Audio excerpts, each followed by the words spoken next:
Bom, agora vamos tratar das populações, levando em consideração os números. Vamos pensar um pouco sobre a contagem, né, dos indivíduos. Mas então, como é que nós vamos definir a densidade populacional de um organismo? Bom, a densidade ela é definida pela contagem dos indivíduos de uma população em uma fronteira estabelecida pelo pesquisador. Isso já foi comentado lá na definição de população. Para você definir uma população, a área tem de estar bem definida. E essa definição de área ela pode ser natural, pode ser geográfica ou pode ser feita pelo pesquisador, por quem está conduzindo a análise. Bom, quando nós levamos a proposta de contar indivíduos de uma população, aparentemente é algo simples, né? Vou lá e vou contar os indivíduos de uma população. No entanto, isso é uma atividade muito complexa, muito minuciosa, muito difícil em alguns casos, né? Dificilmente nós vamos conseguir, por exemplo, contar os besouros de uma floresta. Em uma floresta tropical, a diversidade de besouros é muito grande e o número de indivíduos é muito grande. Então, independentemente de qual espécie de besouro que você venha a analisar e do tamanho da floresta, por se tratarem de indivíduos pequenos que não ficam expostos frequentemente, contá-los seria algo impossível, uma vez que também, ao final da contagem, nada lhe garantiria que alguns besouros tivessem morrido, tivessem saído e tivessem nascido naquela população. Então, o número de indivíduos e o tamanho do indivíduo, né, pode ser algo que lhe faça não ver viabilidade na contagem direta.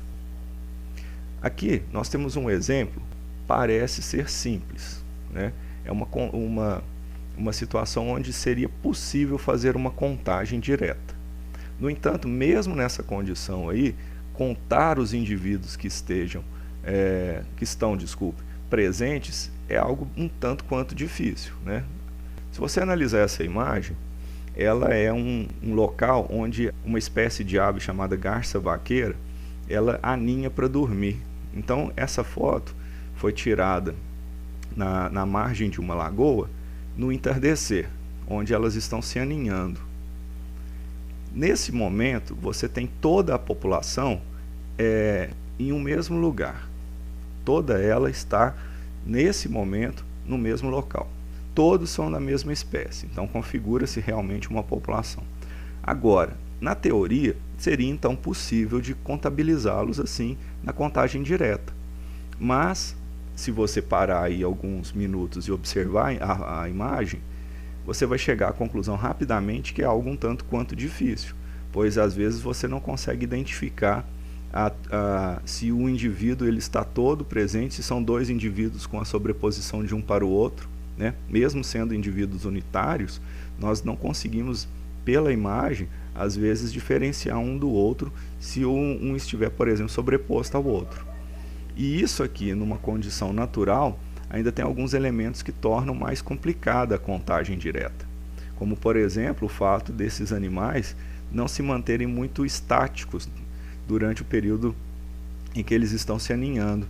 Então, frequentemente, eles ficam em movimento. Às vezes um desce e aí incomoda o outro, que vai ter um pequeno voo e chegar ao galho de cima, que vai incomodar, e isso se torna algo frequente enquanto tiver luz no céu, né? Então, mesmo numa condição em que às vezes pareça muito tranquila a contagem do indivíduo, né, diferentemente do que aconteceria com os besouros, nesse caso aí, é algo um tanto quanto trabalhoso, né? Você pensa, então são poucas árvores, com um número razoável para uma contagem direta de indivíduos em um curto espaço de tempo, mas que não é algo muito fácil de se fazer.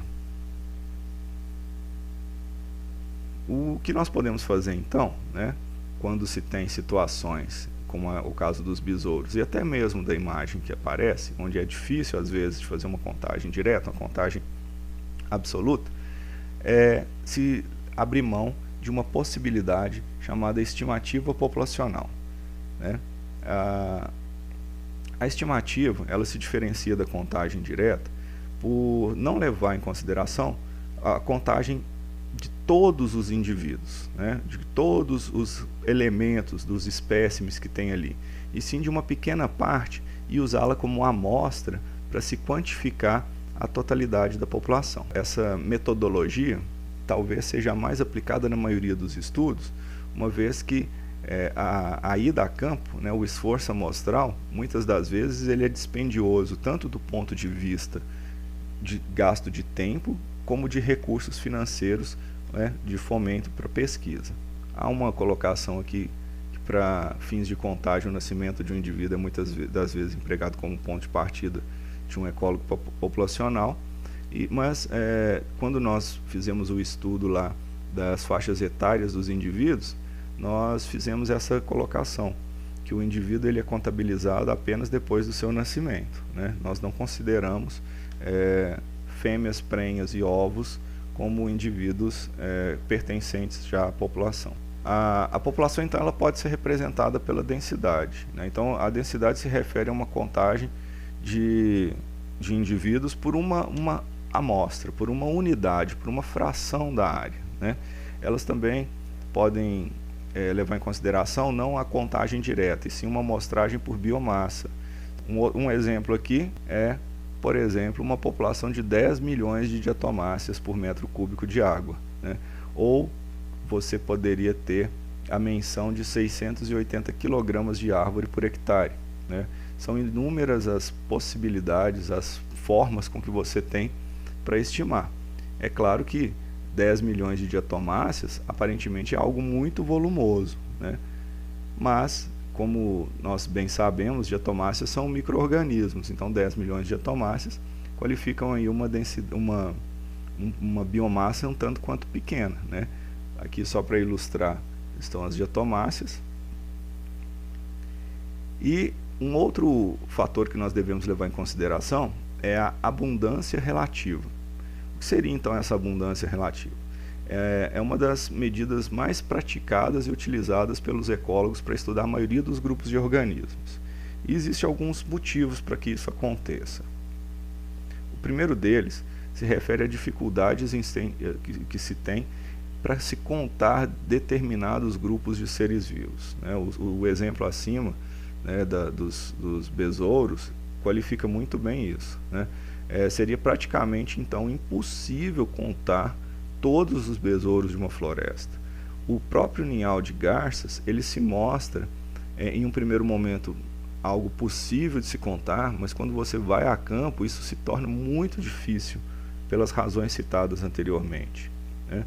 E as bactérias de uma placa, para que você possa contá-las unitariamente, primeiramente você precisa de uma microscopia de alta capacidade para poder enxergar o indivíduo.